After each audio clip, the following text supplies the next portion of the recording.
Mi proyecto actual, señor, es consagrarme. Usted es candidato al infierno. Ya estoy en el infierno. Llamo compañero a todo el país, en los mítines le llamo compañero. Compañeros no somos. Lo veo mejor que antes. Pasaron 17 operaciones. Joaquín almorzando con un presidente de derecha por invitación del embajador español. La pregunta esta sí es buena y muy cabrón. Este es un espacio de opinión destinado a buscar verdades, con frontalidad, crítica a todos y pluralismo. El periodismo de opinión siempre asume una posición. No esperen de mí entonces imparcialidad, pero sí trabajo para ser veraz.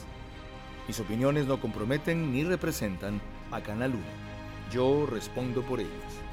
Mis invitados, por las suyas.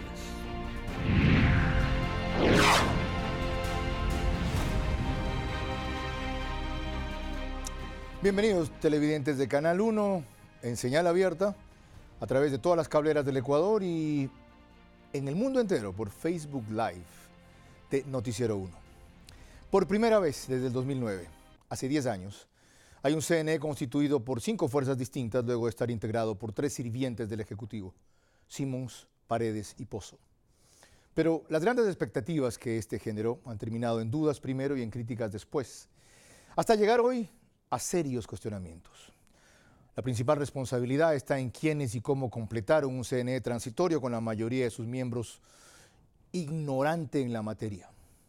Exhibieron como gran logro haber reducido de 120 millones de dólares a 100 millones de dólares el presupuesto para las elecciones, en lugar de entender que un organismo transitorio está para provocar la transformación a la cual el permanente no se atreve. Lo cierto es que estamos a 7 días de elecciones sin el acaparamiento de un solo partido y parecen peores. Sí, peores que las fraudulentas que fueron manipuladas por ese partido, con reglas a su favor, contrarios en desventaja y árbitros vendidos. Ahorita ya no se pueden parar ni cambiar las elecciones. Cabe entonces fijar errores que aún puedan corregirse y advertir de debilidades que deberán tolerarse para evitar que la burla del pueblo esta vez sea por ineptitud, cuando antes fue por trampa. Esto no me lo invento yo. No es tampoco mi opinión personal. Hay carencias, retrasos, vacíos y deficiencias que han denunciado los propios consejeros electorales. ¿Cómo interpretar entonces y enfrentar sobre todo entonces este desafío? La misma pregunta para mis 3 invitados. Ingeniero José Cabrera, consejero del CNE. Bienvenido. Buenos días, Carlos. Buenos días, compañeros panelistas, doctora Solanda Goyes, Enrique. Buenos días a la ciudadanía. La manera como vamos a enfrentar es con experiencia, con trabajo, con sacrificio, con honestidad. Esas son las características del Consejo Nacional Electoral. Vamos a demostrar que sí se puede trabajar con honradez y con transparencia por el país y por recuperar el nombre del Consejo Nacional Electoral. La misma inquietud para usted. ¿Cómo enfrentar este desafío, abogada Solanda Goyes? La única forma que tiene el Consejo Nacional Electoral de enfrentar este desafío es sujetándose a las normas. En la medida que no las cumpla, sobre todo aquellas que tienen que ver con la transparencia electoral, con la eficacia del proceso electoral, simplemente lo que está haciendo es reproducir lo que tanto hemos criticado en el pasado e incumpliendo un mandato popular que se dio el 4 de febrero del 2018, que fue: salgamos de un modelo en donde la transparencia fue lo que no existió para pasar a otro en donde se supone que lo tenemos que democratizar todo y todavía no se ve. Ese es el desafío. Entendido. ¿Cómo responde usted el mismo reto, ingeniero Enrique Mafla? El proceso electoral es mucho más que lo que se realiza el día de las elecciones. Es algo complejo que va desde la definición del padrón electoral, distritos electorales, definición de organizaciones políticas, campaña electoral y otra serie de actividades que son responsabilidad del CNE. Tal vez ahora, en este momento es demasiado tarde para corregir estas actividades. Lo que debería es, en realidad, trabajar hacia la institucionalidad para convertirle al CNE en un ente eminentemente técnico, porque ese es el espíritu que debe estar detrás del CNE. Me quedo más preocupado todavía, pero más convencido de la iniciativa que hoy comenzamos. Gracias a cada uno de ustedes por este primer concepto. Enseguida tendrán, como se había explicado antes, en el mismo orden 2 minutos para desarrollar ese concepto sin interrupciones. Pero antes tomemos esto como punto de partida. Hagamos memoria. Abril 4 del 2017.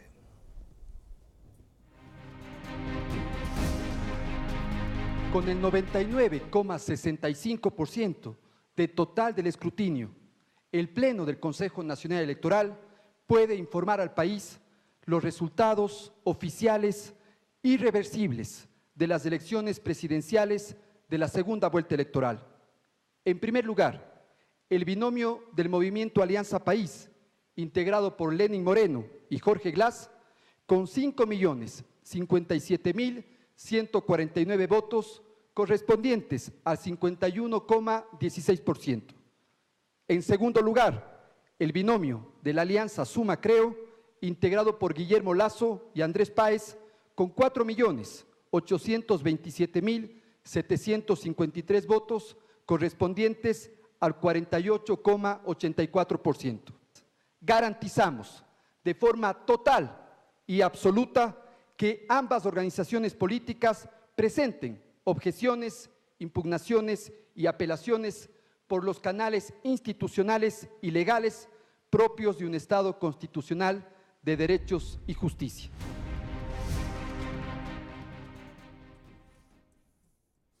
...99.65% de las actas escrutadas. Resultados oficiales, debió decir preliminares, irreversibles. 48 horas después, con una diferencia de 2.32%, declarar irreversible el resultado de una elección tan apretada. Esa cifra estaba dentro del margen de error de algunas encuestas creíbles, estaba dentro del margen de error, citado por lo menos por una exit poll. ¿Quién comprobó que en efecto fueron 95.65% de actas las escrutadas, es decir, más de 40.000? ¿Quién verificó que el conteo de cada urna fue correcto en la mesa, para llamarlo oficial e irreversible? La pena fue que el perdedor que impugnó el resultado y se proclamó ganador basado en el éxito de su exit poll, que hablaba de cierta preferencia, no pudo mostrar más que 4.000 actas a favor de su argumento. Y ellas no alteraban ese resultado final que se aventuró a decretar el amanuense de Correa.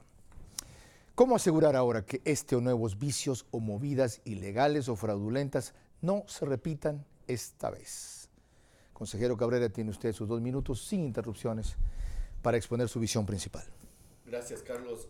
A pesar del poco tiempo que hemos tenido para armar un proceso electoral, lo hemos hecho poniendo todos los conocimientos. Fui parte del equipo de auditores y recuerdo esa cadena, estuve presente.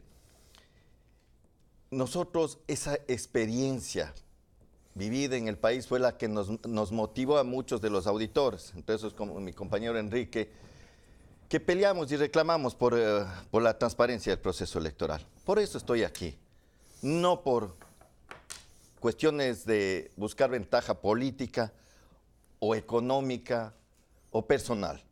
Yo estoy aquí porque quiero cambiar esos procesos electorales. No quise quedarme solo en el transitorio porque en 2 meses no se avanzaba a hacer todo lo que hay que trabajar por el Consejo Electoral. Por eso decidí estar en el definitivo. Por eso pedí, cuando me propusieron el transitorio, pero quiero la condición de que yo puedo participar en el definitivo. Porque hemos vivido desde muchos años atrás, desde el 2009, hemos estado de auditores, de observadores, y queremos cambiar esa situación. Y queremos dejar normado en el país que nunca más vuelva a pasar esas situaciones. Que todo sea transparente. En el poco tiempo, insisto, que hemos tenido, hemos cambiado la parte informática especialmente, que es mi especialidad, dejando logs, es decir, que quede la trazabilidad, la historia de los procesos que se han dado en la parte informática, de tal manera que si luego del proceso electoral alguien quiere hacer una auditoría, tenga la información. No tenemos por qué esconder. No tenemos por qué borrar esa información. Tiene que mantenerse la información con la debida cadena de custodia para que cualquier organización política que necesite hacer una auditoría lo haga.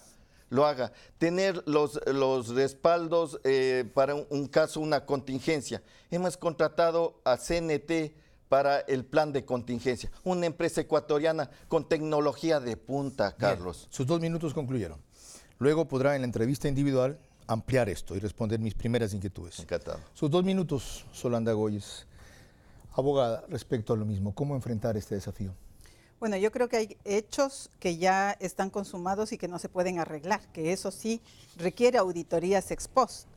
Pero existen todavía algunos elementos, porque el proceso electoral que va a suceder el 24 de marzo tiene algunas particularidades que son sustanciales dentro del mismo, y yo me temo, por la revisión de la reglamentación que ha realizado el Consejo Nacional Electoral, tanto el transitorio como el definitivo, en donde existen 2 integrantes que provienen de ese transitorio, que lo que están haciendo es replicar lo del 2017 y todo lo que fue armado para borrar la transparencia de los procesos electorales en las administraciones de Paredes, de Pozo y de Villasís. Entonces, lo que yo creo es que sí se debería subsanar lo que se puede hacer hasta ahora, y voy a poner un ejemplo. El tema del padrón electoral ya no se puede resolver en este momento. Seguiremos con un elevado número de personas que se abstengan de ir a votar y que han generado dudas en los procesos electorales porque estos consejos, tanto el transitorio y el definitivo hoy, no lo pudo resolver.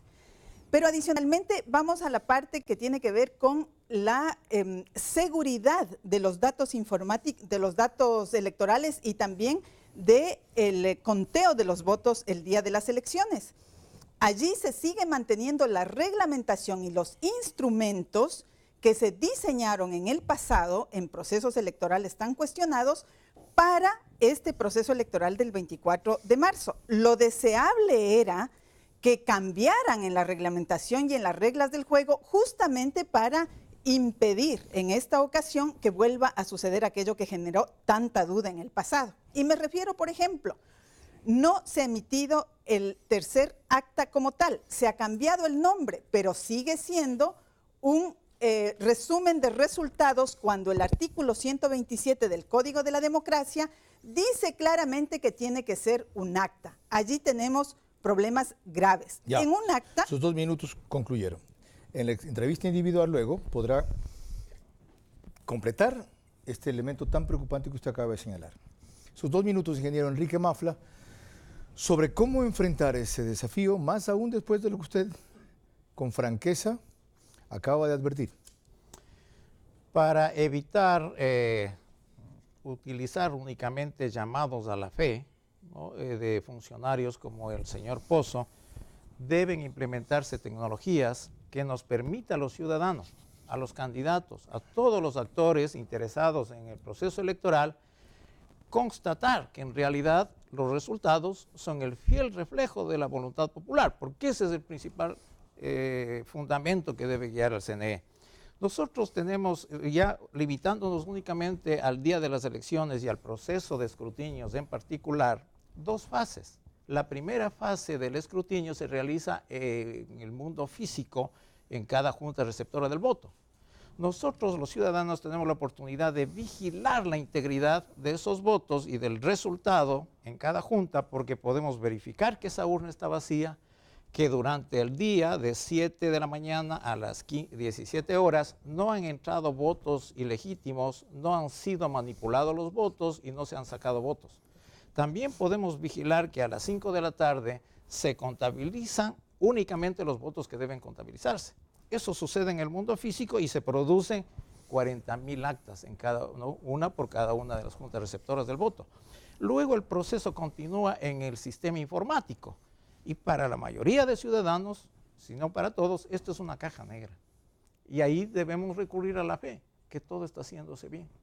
Que estas actas que entran al sistema digital no pasan del acta física al acta digital, a esta imagen, de manera fiel, sin errores, que se transmite luego a la base de datos sin errores, que el procesamiento, la suma de los resultados parciales en las actas se totalizan correctamente y que los resultados también se almacenan con seguridad, sin modificar. 2 esta minutos cumplieron también. En la conversación individual primero y luego en el panel colectivo que rearmemos al final, usted podrá explicarnos hasta qué punto se ha llegado y no en esta materia. Aquí corresponde la primera pausa. Cuando volvamos, mi conversación directa solo con José Cabrera. Después, cosa idéntica con Solanda Goyes y Enrique Mafla. Y al final, los tres retoman la discusión.